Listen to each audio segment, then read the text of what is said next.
Um, Justin Townes Earle, the new album's called Single Mothers on Vagrant Records, which has just recently come out.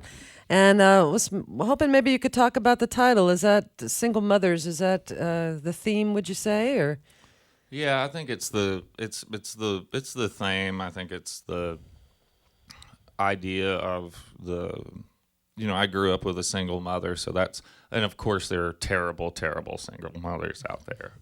But I think on a whole they have a better track record than men do. That's for sure.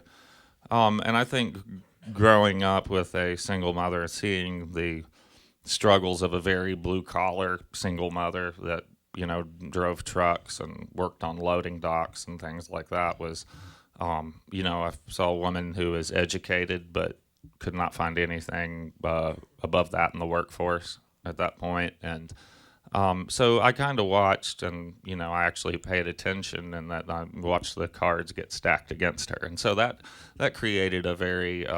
It's not necessarily about single mothers, but the unfortunate repercussions of what happens, especially raising boys. yeah. You also have a companion album that's coming out January 13th called Absent Fathers. So I have to ask again, is that a theme as well on the... Yeah, well, I mean, same thing. It's about I think in the first record there's less hope. They were written about a year, one before I got married, one after I got married. But I'm not a walking on sunshine kind of guy, so it's not like, and I've been really screwed up way longer than I've been better, so there's plenty of back catalog and things to write about. I think the only difference between the two is there is a light at the end of the tunnel, but it's still a pinhole, and that's anybody who claims to be that close is dead. Mm. Now, Absent Fathers, the Absent Fathers album is going to be an album of covers. No, No? they're all original. They're all songs. original. Okay. Yeah, they're all original, recorded in one 10-day recording session. It's Oh, wow. 24 or 23 songs, something like How old were you when your dad left? that. 2. 2 years old. Wow. Yeah. When did you get to know him? I still wouldn't say that I really genuinely know him. I have a good idea of him. It's hard with the past that we have, and then it's really hard. It's been really hard in the future with what we do for a living. I couldn't imagine in the past seeing him any less than I used to, but it's way more now. I mean, almost to the point where when we see each other, there's noticeable age.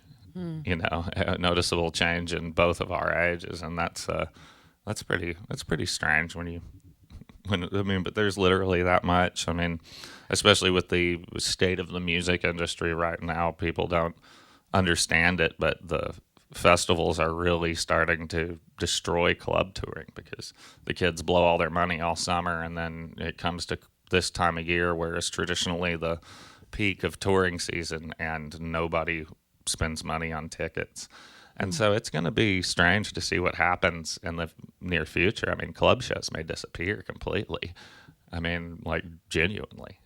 And have you been part of the festival circuit too? I mean, did you play any festivals this summer? Or? I did, and we're going to play a bunch this spring. But, springtime is that's the natural time for festivals. But festival tickets also didn't used to be $5,000 for an entire weekend, Yeah. Pretty incredible. Do you have a festival that you are particularly fond of? Hardly Strictly Bluegrass is definitely the best festival as far as accommodating their artists, accommodating their crowd.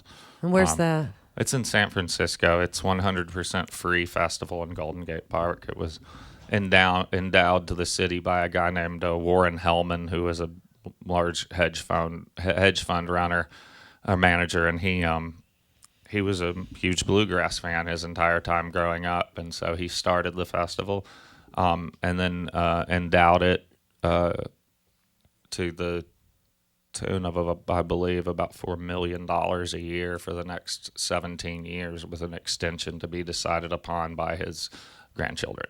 Wow, that's cool. Yeah, he was an amazing man, and luckily he had the right people around him. Most of them all Bill Graham disciples. So that whole world that is very close knit and watches out for one another very closely. And if you don't, you will be extracted from that group of people very quickly. Now, you mentioned a little earlier about your wonderful wife. Tell us a little bit about her. When did you get married? A little over a year ago. Mm-hmm. Yeah, and it was we decided to do it, and then we were at Hartley Strictly Bluegrass, and we left and went to Tahoe and got married without telling anybody, because we could see that from past experiences that our families would complicate a marriage very much, a wedding. No, they never do that. Yeah. I can't believe it. Yeah. Yeah, and it's like, and so we decided that it was our day, nobody else's day, and nobody else mattered that day, and so we got married at 11 o'clock at night in the middle of the woods in Tahoe. Well, that sounds really romantic, actually. That was nice. Yeah. Now, Hardly Strictly Bluegrass is our wedding anniversary every year. That's pretty perfect. Tell me a little bit about her. What does she do? Is she a musician as well, or? No, I don't date musicians. So definitely would never marry a musician. No.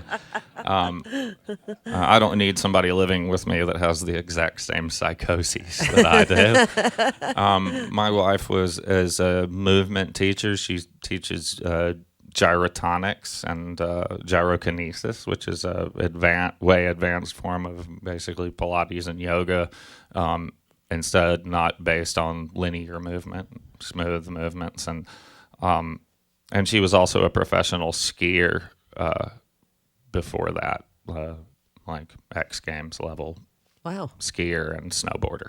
Oh, that's cool. Yeah, and that's the thing too, is I did need somebody not with the same psychoses, but somebody just as crazy as me. And I do see a large similarity to, because she raced downhill, which is about 90 miles an hour down a hill. And so I see flinging yourself down a hill at 90 miles an hour very similar to the chances you take shooting dope. Wow. Oh, wow. Well, we're talking with Justin Townes Earle. Again, he's playing tonight, and that's at Headliners. He'll have his band. Corey Brannon opens. Is Corey on tour with you right now, Justin? He is. He's traveling on the bus with us. I've known Corey a really long time. It's funny. I met Corey through the guys in Lucero, and then I met my wife through the guys in Lucero, which I never thought that I would say I'm happily married because of Lucero. That sounds like a song. It really does. Yeah. I don't think I don't want to admit that to where it's etched in stone. The new album's called Single Mothers. You can also look forward to a new record in January, Absent Fathers. Let's welcome to FPK's Live.